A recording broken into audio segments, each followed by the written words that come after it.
beberapa waktu yang lalu, publik disajikan beberapa info tentang upaya revisi Undang-Undang Desa Nomor 6 Tahun 2014 yang dilakukan oleh APDESI, singkatan dari Asosiasi Perangkat Desa Seluruh Indonesia. Salah satu isu hangat yang berkembang di masyarakat yakni tentang keinginan dari para kepala desa untuk memperpanjang periodisasi dari yang 6 tahun menjadi 9 tahun. Pro dan kontra terjadi di kalangan masyarakat. Pada saat ini kita akan kulik secara langsung pernyataan atau jawaban yang pada kesempatan kali ini hadir di tengah-tengah kita. Baik, sebelum kita lebih lanjut membahas tentang podcast kali ini, baiknya bapak-bapak yang terhormat ini memperkenalkan langsung. Dimulai dari Bapak Darkani, kami persilahkan. Terima kasih atas waktunya. Perkenalkan saya Haji Darkani Ajet, Sarjana Hukum, Kepala Desa Kebulen, Kecamatan Jatibarang, Kabupaten Indramayu. Dan alhamdulillah pada saat ini saya sebagai Ketua DPC APDESI Kabupaten Indramayu. Yang mana apa yang dikatakan Bapak Moderator tadi tentang masalah UNRAS kemarin, tentang masalah revisi Undang-Undang Desa tentang perpanjangan masa jabatan ini, mohon maaf diralat, itu bukan penyelenggaranya APDESI. Itu semua organisasi yang ada di Indonesia. Jadi keseluruhan organisasi. Baik kepala desa, Asosiasi Kepala Desa Indonesia, termasuk KIB, PAPDESI, dan organisasi-organisasi yang lain. Dari organisasi-organisasi itu ada berapa Pak organisasi yang kebetulan melakukan unjuk rasa perevisian tersebut? Yang jelas banyak. Lebih dari satu ya? Lebih dari satu. Iya. Bahkan kalau kita bicara jujur, yang namanya kita sebagai Ketua DPC APDESI ini, pada intinya kita punya organisasi tersendiri, yaitu namanya AKSI. AKSI. AKSI itu organisasi independen kita yang tidak melihat kemana-mana. Cuman hanya permasalahannya, ketika ada organisasi lain yang maksud tujuannya untuk memajukan dan mensejahterakan desa, kita selalu ikut. Jadi AKSI itu lingkup lokal Pak? Berarti persatuan dari Asosiasi beberapa. Kubu. Asosiasi Kubu. Jadi Asosiasi Kubu seluruh Indramayu. Baik Pak Kubu, di sampingnya yang Bapak tampan ini ya, silakan untuk memperkenalkan diri. Terima kasih Mas Rona selaku moderator atas waktunya. Perkenalkan, nama saya Mod Said, Sarjana Hukum, selaku Desa Cangkring, Kecamatan Cantigi, Kabupaten Indramayu. Bahwasanya tadi apa yang disampaikan Pak Darkani juga, di Indramayu ada satu organisasi yang independen, yang disebut dengan Asosiasi Kubu Indramayu, dan beliau juga selaku ketua umumnya. Jadi ketika tadi berbicara tentang revisi Undang-Undang Nomor 6 Tahun 2014, bahwasanya itu seluruh organisasi yang terkait dengan pemerintahan desa. Jadi kita di Indramayu sendiri ketika independen sebagai aksinya, di mana ketika ada organisasi yang sifatnya kepada pemerintah desa, maka kita pun dari Indramayu selalu siap dan mendukung. Bahkan mungkin Pak Ketua ya izin, bahwasanya kemarin itu ya mohon maaf kalau sedikit penyombongan diri, bahwasanya Indramayu paling kompak dan paling kuat dan paling terbanyak. Waktu aksi kemarin tuh Pak Kubu. 33 bis dari 31 kecamatan. Berarti dari Indramayu 33 armada. Betul. Iya. Terus ada lagi dari 33 armada juga ada lagi yang mobil-mobil kecil yang luar lain. biasa, kompak sekali ya Pak Kubu. Baik, bahwa pemirsa tadi dua tamu kehormatan kita ini, Pak Haji Darkani, Pak Muhammad Said, sudah memperkenalkan diri bahwa unjuk rasa yang kemarin dalam upaya perevisian Undang-Undang Desa terkait dengan perpanjangan masa periodisasi kepala desa bahwa bukan hanya abdesi Pak ya. Yang hadir itu bukan hanya abdesi, artinya lebih ke arah beberapa organisasi yang memang menaungi keperangkatan desa. Berarti bukan hanya KUU saja, bukan hanya persatuan KUU saja ya Pak ya, organisasi tersebut. Atau memang khusus organisasi KUU atau kepala desa? Organisasi kepala desa saja, cuman hanya saja yang namanya Indramayu ini nggak mau disebut sebagai penikmat sejarah, kepengen jadi pelaku sejarah. Oh, luar biasa. Sehingga dengan adanya aksi damai yang kemarin itu, Indramayu kita sebagai ketua DPC mengharapkan kehadiran semua kepala desa beserta pamong desanya ikut serta unjuk rasa atau aksi damai ke Jakarta. Karena dengan kesejahteraan dan juga dikabulkannya keinginan para kepala desa ini, dan juga nanti akan bisa menikmati juga nanti para perangkat desa. Baik Pak, terima kasih atas penjelasannya.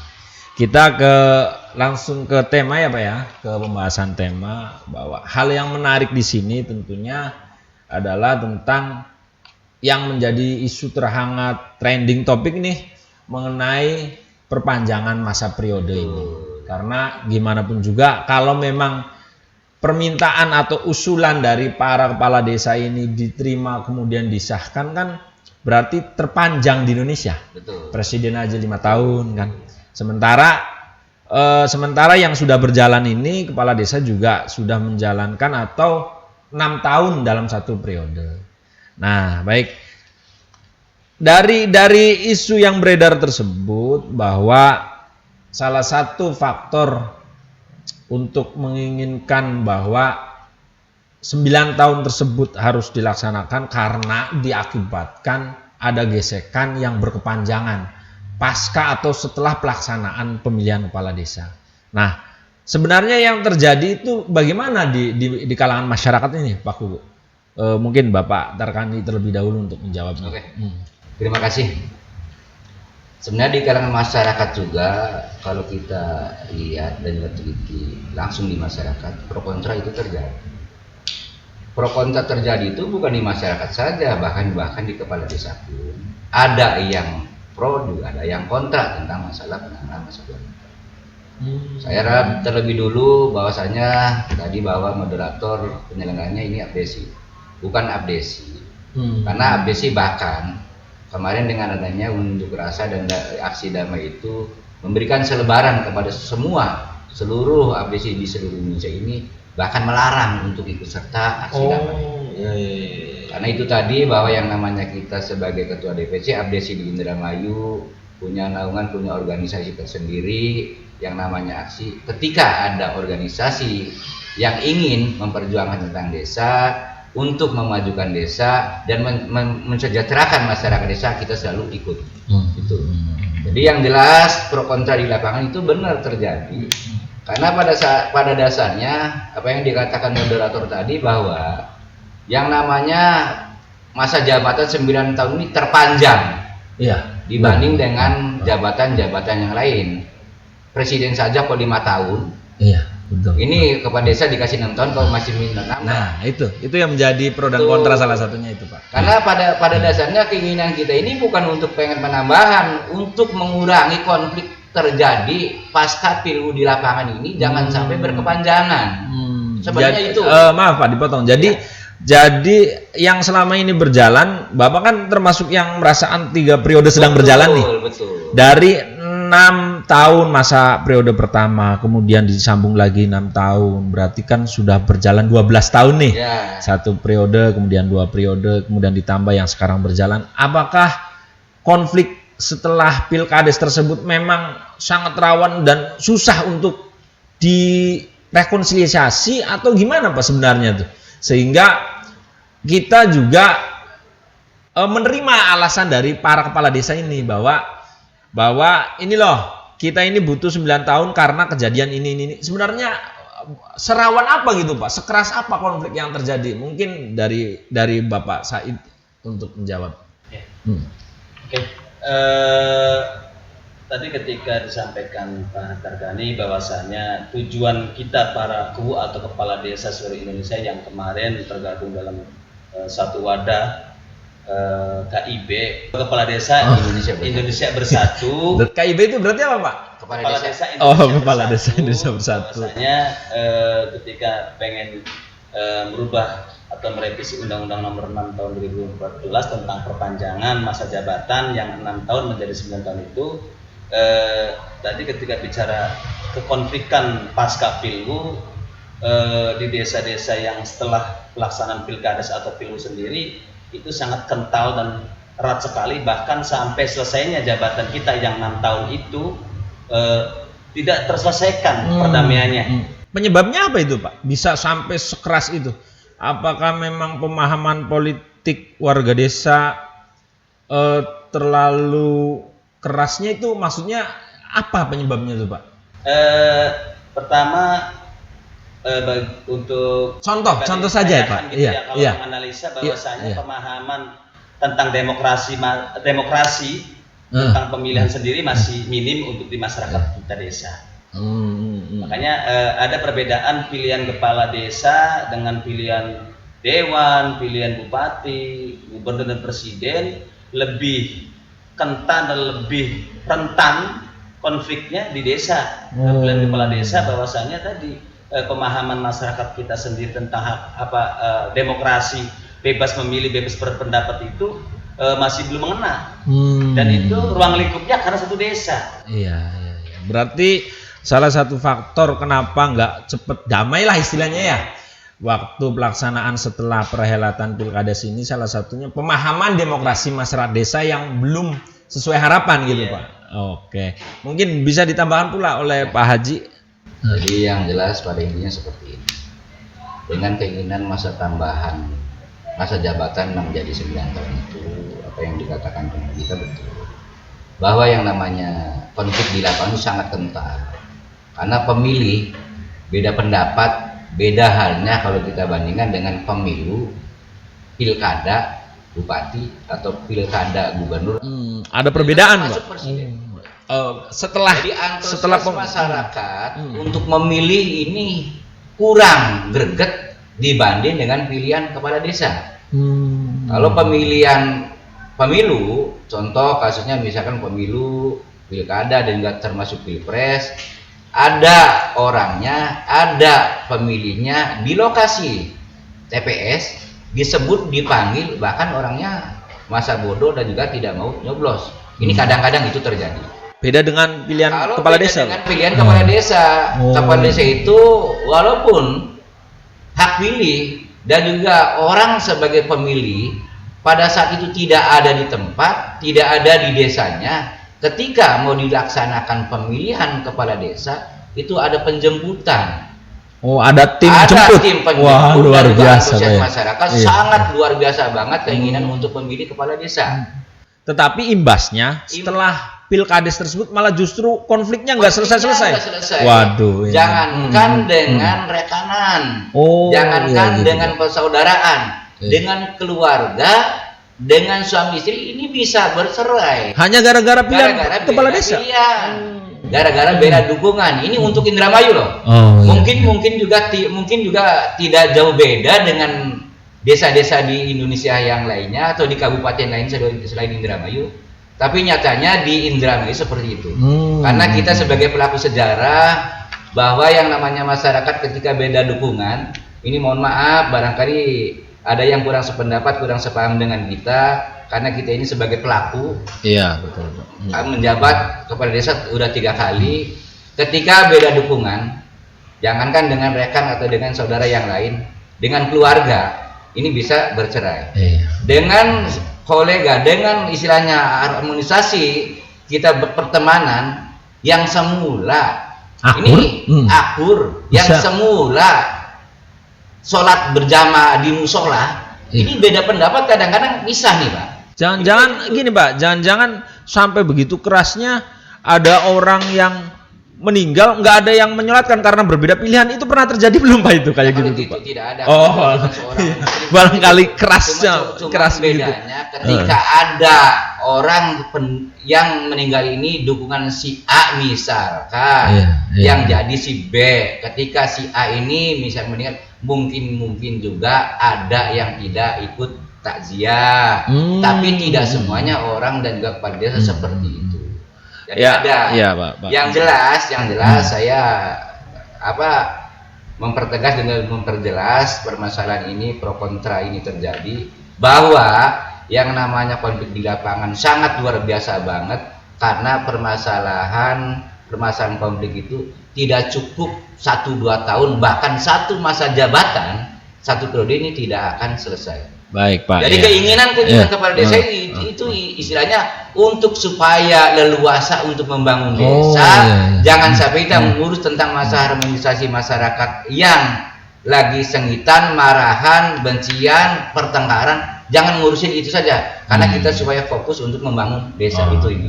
Iya. Yang bisa kita garis bawahi pernyataan dari dua narasumber ini, bahwa tuntutan 9 tahun tersebut lebih kepada alasan rasional mendamaikan masyarakat. Betul. Kenapa bisa demikian? Kenapa tuntutan bisa demikian? Agar pelaksanaan pembangunan di desa itu bisa terkendali dengan baik. Betul. Tidak direpotkan dengan konflik-konflik yang terjadi karena imbas pemilihan kepala desa, gitu ya Pak ya. Betul. Nah, cuman kan dari pro kontra yang terus berkembang, isu yang terus isu minor, artinya isu miring ini kan bukan hanya alasan yang dikemukakan oleh para kepala desa, dan wajar ya Pak ya. Wajar. Itu udah pro dan kontra di negara demokrasi lah. Betul. Nah, dari isu tersebut kami juga ingin menanyakan secara langsung nih kepada bapak-bapak narasumber sekalian, bahwa benar atau tidak sebenarnya isu yang menyatakan bahwa unjuk rasa upaya previsian undang-undang desa tersebut dimaksudkan karena ada dukungan, sokongan, dan tunggangan dari orang-orang parpol tertentu. Artinya aksi itu bukan murni dari aksi yang kemarin nih Pak. Aksi yang kemarin ini bukan murni keinginan kepala desa, karena memang ada indikasi politik di balik itu. Apakah itu benar Pak? Ini untuk menetralisir info yang berkembang di masyarakat supaya jangan sesat informasi gitu Pak. Mungkin dari Bapak Said dulu untuk menjawab. Bahwa benar nggak unjuk rasa kemarin itu ada muatan politik? Mohon untuk dijawab, silakan. Kalau untuk yang pertanyaan ini mungkin nanti ketua yang akan lebih menjelaskan, tapi mungkin saya akan lebih tambahan lagi ketika tadi pertanyaan yang sudah terlewat, bahwasanya kenapa konflik di desa itu begitu kental, yang kenapa tadi ada perbedaan antara pileg pilpres. Nah, gitu iya. Silakan diperkuat Pak jawabannya. Di pileg ataupun pilbub atau pilihan yang lainnya itu masih ada ruang lingkup untuk mencari massa di daerah-daerah tertentu, atau satu dapilnya atau satu wilayahnya. Nah, kenapa di KUU itu begitu kencengnya? Karena satu wilayah, satu desa. Nah, itu yang mungkin agar menjadikan perbedaan. Tadi kayak Pak Ketua bilang bahwasanya ada perbedaan pilihan dewan, bupati, bahkan sampai pilpres sendiri tidak begitu kencang gesekannya dengan apa dibandingkan dengan pilihan kepala desa. Jadi kalau kepala desa mah satu desa yang kita perebutkan bahkan sampai 5 calon ya Pak Ketua ya. Betul. Jadi makanya lebih kencang. Nah itu. Kalau perbedaannya ya Pak ya. Iya, jadi harus kita luruskan perbedaan yang membuat konflik berkepanjangan. Nah, iya. Bedanya antara pemilu nasional lah istilahnya dengan pilkades Pak ya. Karena Bapak yang merasakan langsung kan ya, merasakan langsung di tengah masyarakat, bahwa sebenarnya saya juga merasakan langsung karena saya juga orang desa. Orang desa, dan memang yang terjadi seperti itu. Cuman kan yang namanya umum kan, informasi kan bisa kita tujuan kita podcast ini untuk menetralisir lah informasi kesalahan informasi. Iya. Jadi ada perbedaan pemirsa, bahwa penjelasan dari bapak-bapak narasumber ini ada perbedaan antara pemilihan nasional dengan pilkades. Artinya perbedaan itu lebih ke arah konflik horizontal yang berkepanjangan. Kalau seperti yang tadi Bapak Said katakan, bahwa kalau untuk pemilihan nasional itu lebih cepat damai karena memang calonnya itu bukan dari desa setempat. Kalau pilkades itu salah satunya karena calonnya dari desa, setempat, kemudian orang dekat, sehingga konflik itu terus saja ya Pak ya, terus saja nggak bisa didamai-damaikan selama 6 tahun. Maka permintaan untuk revisi itu muncul 9 tahun. Kira-kira begitu ya Pak ya? Iya. Bahkan bukan iya. cepat damai atau tidak bisa damai nih Pak Moderator. Yang namanya pilihan pemilu, pilkada dan juga pilpres itu boleh dikatakan kalau misalnya beda pendukung ini masih tetap kita persahabatan masih nyambung, tidak ada konflik dan tidak ada masalah. Iya. Tapi ketika pilihan kepala desa beda pendapat ya udah bubaran. Iya. Bubaran, beda pendapat. Kita yang semula harmonis ini bubar kalau beda dukungan. Itu. Iya. Dan selanjutnya apa yang dikatakan Pak Moderator tadi bahwasanya tentang masalah aksi damai kemarin yang dilaksanakan 17 Januari 2023 itu, apakah ada tunggangan atau ada tawaran dari partai politik? Itu tidak ada. Itu murni pure dari keinginan para kepala desa seluruh Indonesia dan juga maksudnya seperti itu. Seperti itu maksud dalam arti kata bahwa untuk membangun lebih leluasa, kira-kira jangan sampai konflik sering terjadi, masyarakat belum akur, ini udah terjadi pilihan lagi. Iya. Jadi kepengennya kita bukan berarti kita ini serakah. Ini mohon maaf barangkali ada rekan dan juga saudara kita yang jauh di sana mendengar omongan kita, ocehan kita tentang masalah penambahan itu serakah. Boleh tanggapan saudara, tanggapan sampean, persepsi istilahnya beda pendapat, pro kontra itu suatu wajar. Yang namanya kita demokrasi. Orang itu melihat dari sudut pandang mana. Yang jelas alasan kita sebagai kepala desa di Indramayu untuk mengurangi konflik terjadi, jangan sampai belum akur, belum wabuan, belum harmonis, udah terjadi pilihan kembali itu. Ya Pak ya. Ya dari sebenarnya sudah terjawab apa yang menjadi isu nasional tentang perpanjangan dari 6 tahun 9 tahun yang diupayakan untuk kepala desa ini, bahwa konflik keras di desa setelah pemilihan kepala desa mempengaruhi upaya kepala desa untuk gotong royong membangun karena disibukkan terus untuk mendamaikan. Sementara ya undang-undang yang berjalan untuk periodisasi kubu tersebut yang berjalan 6 tahun itu belum cukup Pak ya. Ya kira-kira itu, bahwa konflik yang berkepanjangan tersebut tidak bisa dilakukan selama 6 tahun, maka diupayakan untuk 9 tahun agar gotong royong untuk membangun desanya cepat terlaksana. Itu kira-kira yang sampai ke kita dan kita akan sampaikan juga ke masyarakat supaya tahu. Nah Pak, dari tuntutan yang tanggal berapa tadi Pak? 17 ya Pak ya? Tanggal 17 Januari kemarin, selain upaya untuk masa perpanjangan periodisasi tersebut, ada tuntutan yang lain tidak Pak dari para kepala desa ini sebenarnya? Sebenarnya ada sih, cuman yang lagi trending topik dan juga lagi bergengsi ini orang lain dengan masyarakat luas ini tentang masalah penambahan masa jabatan. Sebenarnya di luar masa jabatan pun para kepala desa ini menginginkan dana DD kira-kira pengolahan dan juga penggunanya ini dikelola oleh pemerintah desa. Oh, yang selama ini berjalan Pak? Ya, termasuk itu di dalamnya sebenarnya. Oh, yang selama bukan ini kepala desa saja, revisi undang-undang desa ini, ya permohonan para kepala desa semua, termasuk ABSI juga ini mengharapkan juga menginginkan seperti itu. Bukan tentang masalah perpanjangan masa jabatan saja. Cuman karena publik mengatakan yang seksi itu, dari tentang masa jabatan, itulah yang digoreng-goreng yang supaya sedapnya seperti itu. Oh iya Pak. Jadi dibalik dari isu 9 tahun tuntutan masa periodisasi ini sebenarnya juga ada tuntutan yang lain, salah satunya adalah tentang DD. Nah, dari yang sudah berjalan ini sebenarnya dana desa yang dari pusat itu turun ke pemerintahan desa, wewenangnya itu dibatasi atau gimana kepala desa itu Pak? Betul Pak.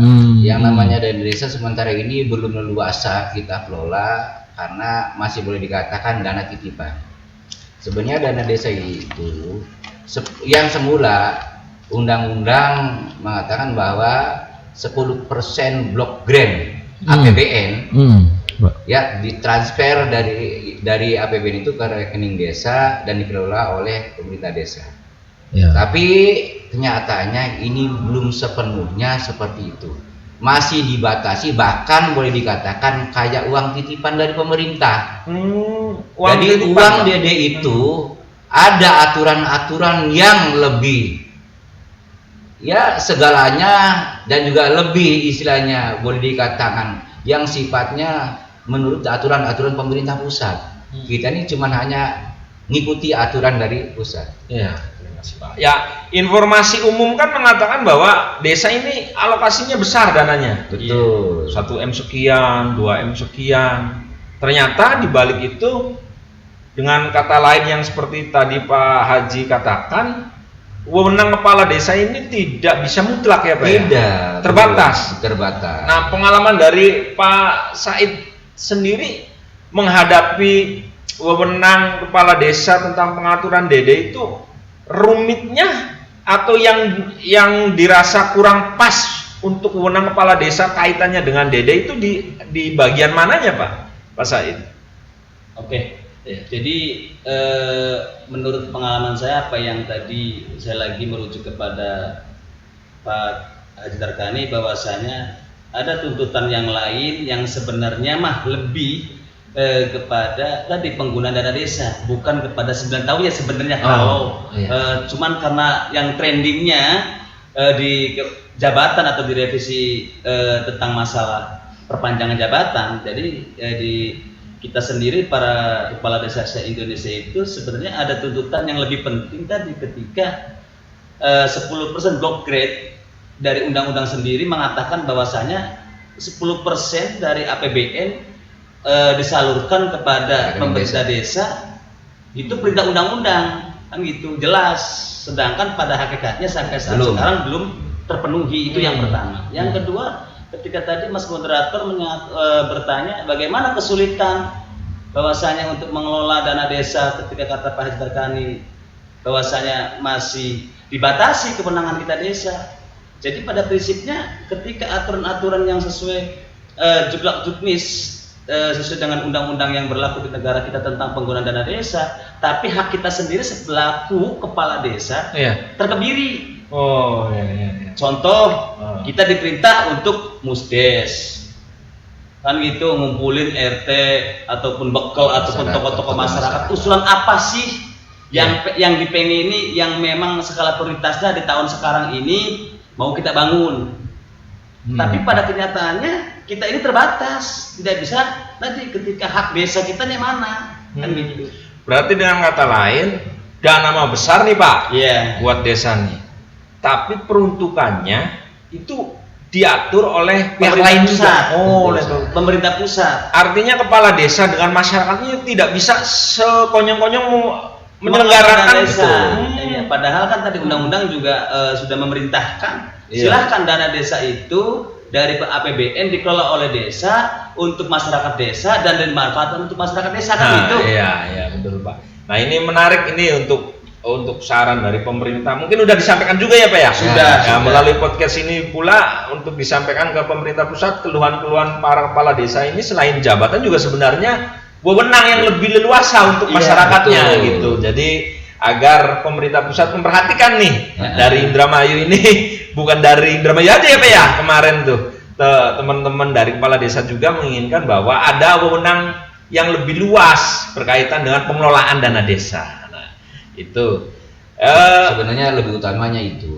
Sebenarnya lebih utamanya. Tapi dana desa ini sebenarnya dari alokasi yang besar itu efektif sebenarnya Pak.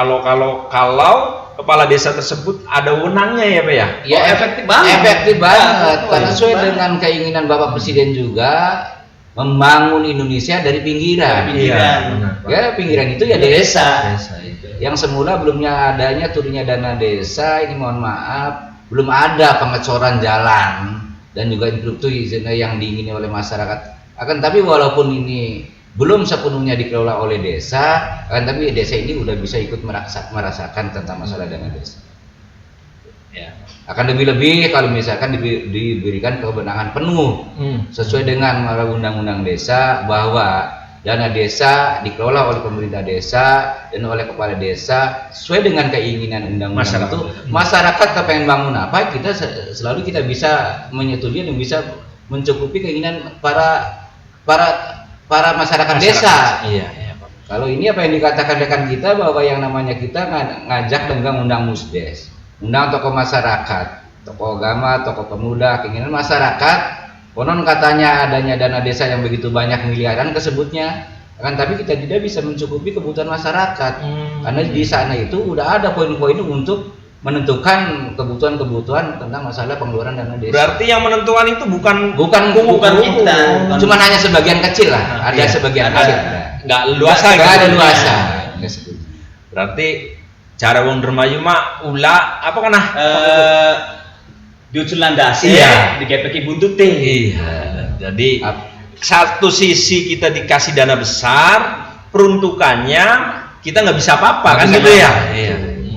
Ya contoh kayak di ini, izin teman-teman barangkali yang mendengarkan juga di luar sana, bahwasanya sepengetahuan saya sendiri ketika terkait dengan pengelolaan dana desa, bahwasanya kami salah satu desa yang paling ujung Indramayu dengan satu lokasi ya paling ujungnya di Indramayu itu desa saya di Cantigi, desa Cangkring, Kecamatan Tigi, bahwasanya ketika kebutuhan masyarakat terkait dengan mobilisasi siaga, ketika pemerintah menganjurkan bahwasanya bagaimana cara menurunkan stunting, bagaimana caranya sebagai suami siaga, bagaimana ibu-ibu hamil ini jangan sampai meninggal, akan tetapi akses atau kebutuhan fasilitas sendiri tidak bisa kita cover dari dana desa. Iya, karena sudah ada yang ngatur. Iya, ada plot-plot bukan dari kebutuhan lokalnya ya, Pak. Nah, jadi ketika kita sendiri pengen membeli armada mobil siaga untuk kebutuhan masyarakat yang memang benar dibutuhkan oleh masyarakat, untuk tadi salah satu program pemerintah terkait penyelamatan ibu hamil dan juga anak yang mau dilahirkan, stunting juga, ya percuma juga kan gitu. Iya, benar. Nggak bisa terakses kan gitu. Nah, ketika kita memaksakan, nanti yang bicara hukum karena udah menyimpang dari aturan. Harusnya isu yang berkembang itu bukan masalah jabatan ini, Pak. Sebenarnya seharusnya ini karena ini untuk kepentingan masyarakat. Untuk kepentingan masyarakat. Cuman kan namanya publik kan gitu. Iya. Nah, dari yang kita tangkap tuh baru dua, Pak. Tentang perpanjangan masa jabatan, kemudian keleluasaan atau wewenang kepala desa terkait dengan DD. Selain itu ada lagi enggak, Pak? Selain dari dua ini, tuntutan kemarin tuh yang waktu Bapak Kepala Desa, para kepala desa melakukan aksi. Ada lain lagi nggak tuntutan selain dua ini tuh, Pak? Sementara ini saya rasa cuma hanya itu. Poin utamanya itu ya, Pak? Poin utamanya itu. Tapi kalau tanya itu mungkin izin Pak Ketua, bahwasanya di salah satu organisasi kita sendiri di APSI ya Pak Ketua, bahwasanya di situ satu poin lagi yang saya baca yang mungkin nggak tahu konteks kalau teman-teman kepala desa yang lain apakah memang menghendaki atau tidak, tapi itu masuk kepada satu poin yang diusulkan bahwasanya apa sih yang membedakan ketika kepala desa dengan bupati atau gubernur. Kenapa kepala desa tidak boleh mencuti ketika mencalonkan kepada tiket yang lebih tinggi, contoh ke dewan gitu, atau ke bupati kan gitu. Itu nggak boleh, Pak? Nggak boleh, harus kemudian. Jadi ada salah satu usulan agar merubah satu undang-undang yang mengatur bahwasanya kepala desa bisa cuti di mana ketika pengen mengikuti salah satu kontes pemilihan yang lebih tinggi lagi. Oh iya. Itu artinya pengennya para kubu juga kan punya hak politik yang politik sama gitu, Pak ya.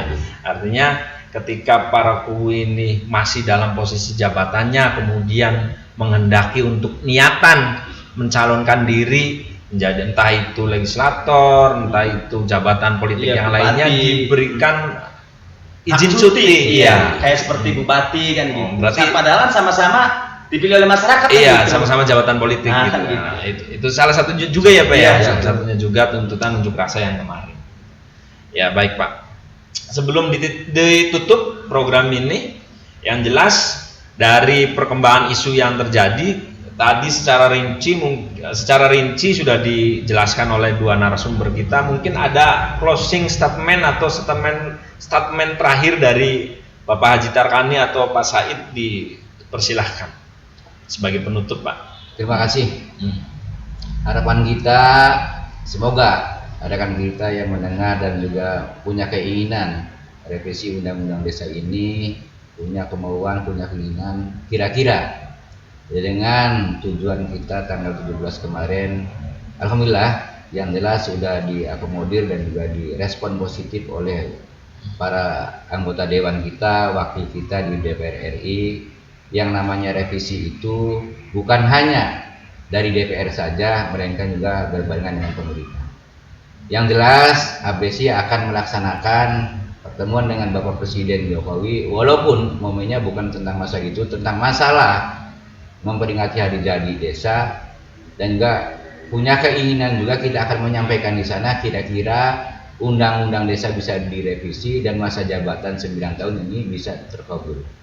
Dan harapan kita juga bukan berarti untuk kita pribadi sebagai kepala desa yang aktif, karena yang namanya perjuangan untuk rekan-rekan kita yang belum, bahkan yang belum jadi kepala desa, nanti ketika udah menjabat kepala desa ini bisa merasakan hasil dan juga nikmatnya. Itu, terima kasih. Mungkin tambahan dari Bapak Pak Said. Ya, terima kasih Mas Rona selaku moderator. Mungkin sedikit penambahan bahwasanya mudah-mudahan teman-teman di luar sana yang mendengarkan kita ini jangan sampai salah persepsi, jangan sampai miskomunikasi ketika statement ataupun penjelasan kami berdua tentang masalah jabatan guru. Pada prinsipnya kami dengan Pak Haji Tarkani selaku Ketua APSI DPC Indramayu dan selaku juga aksi Kabupaten Indramayu, bahwasanya kita ini para kepala desa berkomitmen tidak mau menjadi penikmat sejarah ya Pak Ketua ya, tapi selaku sebagai pelaku sejarah yang pada prinsipnya nanti ketika undang-undang desa ini direvisi dan dikabul menjadi 9 tahun walaupun kontroversi, dan nanti apapun hasilnya itu semata-mata untuk nanti kepentingan kita ke depan. Kita itu bukan kita sendiri, bukan. Tadi apa yang dikatakan Pak Ketum bahwasanya yang belum menjadi kepala desa ataupun yang sudah menjadi kepala desa tidak menutup kemungkinan nanti juga akan menikmati semuanya. Seperti itu. Jadi saya berpesan kepada masyarakat bahwasanya jangan terprovokasi dengan informasi-informasi yang tidak bisa dipertanggungjawabkan terkait dengan masa perpanjangan jabatan. Ini masih baru tahapan-tahapan awal yang prosesnya juga panjang. Jadi fokus kepada mungkin untuk teman-teman kepala desa atau pengurus Indramayu, artinya sifatnya umum. Mari fokus kepada kita melakukan tugas dan tanggung jawab kita selaku kepala desa untuk melayani, mengayomi dan melindungi masyarakat kita masing-masing. Dan bagi teman-teman masyarakat yang mungkin belum sebagai kepala desanya, barangkali minat pengen membangun desanya, pengen mencalonkan dirinya sebagai kepala desa, yuk jangan pernah bosan untuk berbuat baik kepada masyarakat. Ya mungkin seperti itu. Terima kasih atas statement dari kedua Bapak narasumber kita pada kesempatan pembahasan kali ini. Yang jelas, sebagaimana yang tadi disampaikan oleh Pak Haji Tarkani maupun Pak Muhammad Said, bahwa tuntutan revisi terkait dengan undang-undang desa yang dilakukan oleh para kepala desa di Indonesia lebih prioritas kepada kepentingan masyarakat itu sendiri dalam hal membangun desa khususnya, kemudian juga untuk kepentingan kemajuan bangsa yang jelas. Dan mudah-mudahan masyarakat kita, sebagaimana yang Pak Said tadi katakan, tidak serta-merta mencerna informasi yang menyesatkan bahwa 9 tahun tersebut dimaksudkan untuk adanya waktu untuk mendamaikan masyarakat, untuk gotong royong membangun desa. Itu. Kemudian yang kedua, keinginan agar kepala desa ini wewenangnya diberikan keleluasaan dalam mengelola keuangan dana desa dari pemerintah pusat yang lebih ngepas diterapkan di masyarakat sesuai dengan keinginan lokal masyarakat, undang-undang. sesuai dengan perintah undang-undang kata Pak Said. Kemudian yang ketiga, diberikannya pula hak sama tentang hak politik para kepala desa untuk diberikan waktu cuti lah, izin cuti untuk apa ya? Untuk melaksanakan hak politiknya seperti dalam pencalonan legislator dan jabatan-jabatan politiknya yang bersifat pemilihan. Itu agar bisa dipahami dan sama-sama bisa mengerti ya mungkin ya Pak ya, bahwa apa yang disampaikan para kepala desa ini bukan untuk semata-mata kepentingan politik ataupun kepentingan pribadi. Mungkin itu yang bisa kita sampaikan, bahwa apapun yang terjadi kita harus berjuang bersama karena membangun Indonesia harus dari desa. Karena desa mempunyai kepentingan baik secara langsung maupun tidak terhadap maju mundurnya suatu bangsa. Itu saja yang bisa kami sampaikan. Terima kasih untuk para narasumber. Hati-hati di jalan. Oke, terima kasih. Itu saja yang bisa disampaikan pada kesempatan kali ini. Wabillahi muwaffiq ila aqwamit thoriq. Wassalamualaikum warahmatullahi wabarakatuh. Waalaikumsalam warahmatullahi wabarakatuh.